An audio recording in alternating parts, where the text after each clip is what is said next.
अगस्त 2023 का दिन पाकिस्तान की सियासत में एक नया मोड़ लेकर आया, जब इस्लामाबाद हाई कोर्ट के बाहर रेंजर्स की वर्दी में छुपे हुकूमत के हाथ एक बार फिर इमरान खान को गिरफ्तार कर रहे थे, तो पूरी कौम की धड़कनें थम सी गई थीं। उस वक्त कोई शोर नहीं था, सिर्फ खामोशी थी, लेकिन उस खामोशी में एक तूफान था।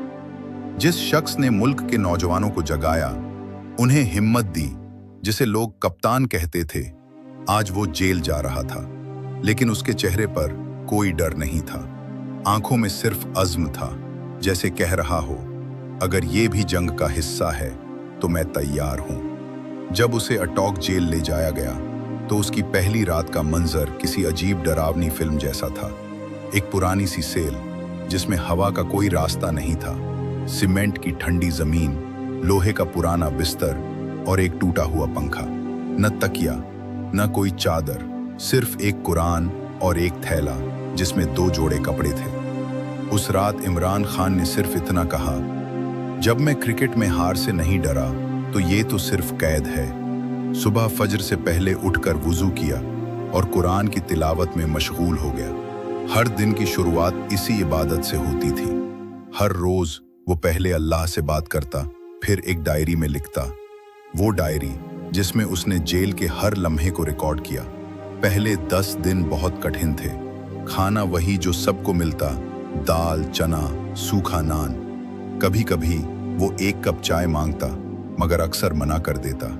कहता, मैं यहाँ जिंदगी की असलियत समझने आया हूँ, सुकून नहीं ढूंढ रहा। जेल के अफसरों ने पहले कुछ दिन उससे अलग बर्ताव किया, मगर कुछ दिन बाद वो भी उसके असर में आ गए।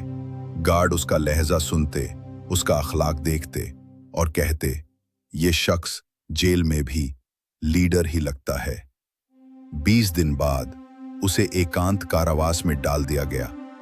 वजह बताई गई, सिक्योरिटी की चिंता, मगर असल में ये था उसकी हिम्मत को तोड़ना।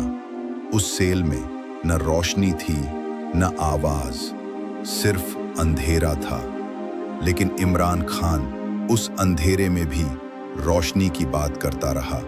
वहां भी उसने कुरान उठाई, तस्बीह उठा। 60 दिन गुजर चुके थे। बाहर मुल्क में हर शहर में प्रदर्शन हो रहे थे। रिलीज इमरान खान के पोस्टर, नारे और आवाजें पूरे मुल्क में गूंज रही थीं। और अंदर जेल में वो शख्स सिर्फ यही कह रहा था, ये जंग मेरी नहीं, आवाम की है। उसने जेल के एक कोने में छोटी सी किताबों की लाइब्रेरी बनाई, गार्डों और कैदियों को किताबें पढ़ने को दी।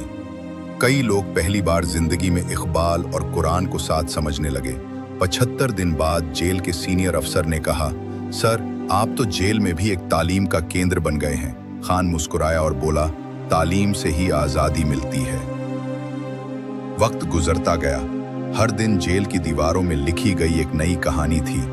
हर दिन एक नई रणनीति, एक नई दुआ, एक नया पैगाम। जब तक वो जेल में था, उसकी रूह पूरे पाकिस्तान में घूम रही थी। हर एक को लगता था कि खान उनका है और वो उसके साथ हैं।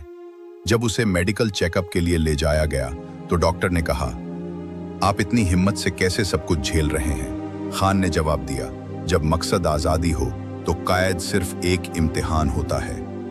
आज भी जब कोई जेल के उस कोने से गुजरता है जहां वो रहा, तो वहां एक सुकून का असर महसूस होता है, जैसे अब भी उसकी रूह वहां मौजूद हो। जैसे वो कह रहा हो, मैं गिरफ्तार हो सकता हूं, लेकिन मेरी सोच नहीं। मैं कैद हो सकता हूं, लेकिन मेरी आवाम नहीं। मैं तन्हा हो सकता हूं, लेकिन मेरी दुआएं नहीं। ये कहानी अभी खत्म नहीं हुई। ये सिर्फ एक चैप्टर था, एक लम्हा था उस सफर का जिसका नाम है आजादी।